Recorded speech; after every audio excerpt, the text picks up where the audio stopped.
Jason Buckner here from Automation Made Easy and I Convert Summit. Now I want you to think about this. I want you to think about a sales pipeline. Have you ever used a sales pipeline? Should you be using a sales pipeline? Now most people think a sales pipeline is not for me. A sales pipeline is for these large ticket sales, and I'm a smaller operator, I don't need a sales pipeline. But I suggest you need to think differently about that. And what I mean is, a sales pipeline is really good for seeing what the leads are doing in your business, okay? If you're running any sort of marketing campaign, then you should be tracking exactly what people are doing, okay? Now, say you've got a lead generation campaign that goes towards a call to action, which is booking in for a sales consult or a strategy session or something like that. I want you to start thinking about what are the steps in the journey where people engage with you, and with them engaging in those steps in the journey, are they a slightly more qualified lead? I'd suggest to you that yes, they are. Every time someone engages with something with you, okay? And what I mean there is, on a lead generation journey, you might have, someone opt in and then they go through to the thank you page. And then they get an email, they download the book or whatever it is, download whatever the free offer is, the lead magnet is.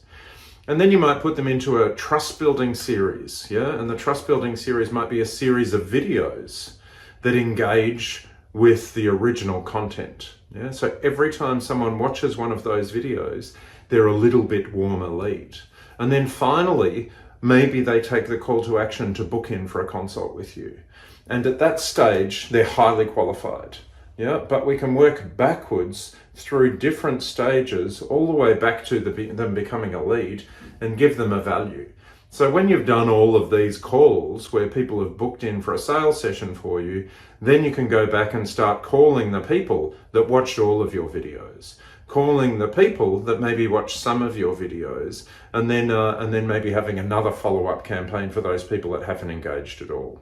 Let's go and take a look at what it looks like in a system. So what we're looking at here is a very basic version of a sales pipeline, okay? And so basically when a lead comes in, we automate a lead coming in here. So you know exactly who the leads are coming into your business, number one. And then number two, if they book in an appointment, we automate them going into that appointment booking, okay? And so we automate the process into here. And then you have a sales call or a strategy call or whatever that might be, and then they go, you move them, you pick them up and you move them into one, or you move them into lost, whatever that journey might be, okay? And so you can move those around and put them wherever you want them to be, okay? So that's number one thing. So this is the basic structure of a sales pipeline. But now I want you to think about what is the journey that the leads are going on, and what can you do to identify parts of that journey so that you can know what people are doing, who are engaging. And say you've got like I said before, a lead generation campaign, and that lead generation campaign takes people through some videos. You might want to edit your pipeline, and you might want to put in there something like, add in a stage, watched a video in this particular journey, okay? And it might be watched a video, and then you might have another stage, and that might be watched all of the videos.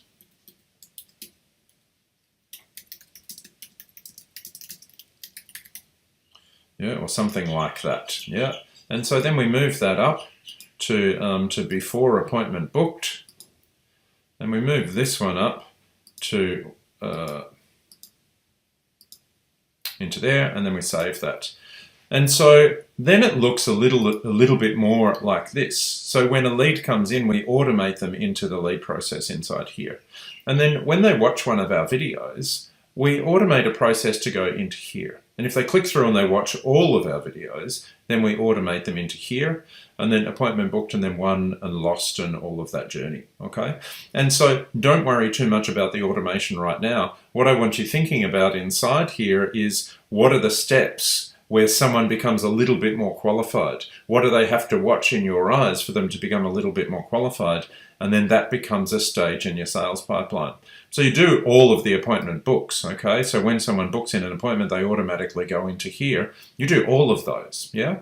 So you do all of those, and then once you've done all of those, everyone who's watched all of the videos, you might get on the phone Don't just rely on the internet to make your sales for you. You might get on the phone and actually call them and say, hey, I've noticed you've been engaging with my content. Can I book you in for a strategy session? You know, and ask them, find out what their problems are and solve some of their problems on that call and take them to the next stage. Book them in for a call. And then once you've called all of those people, go through to the people that have maybe watched one video. And think about how you can engage with these people. Maybe you send them an SMS. Maybe you do something a little bit differently once they've gone through the lead generation journey and haven't converted yet. Can you do something outside of the box to stand out from everybody else and get some more sales, get some more customers in your business to help you sustain your business? Absolutely you can. And this is a really cool way of setting it up with technology so that you can manage that without too much of this stress going on as well. Anyway, any questions, just let me know. Otherwise, I'll see you in the follow-up.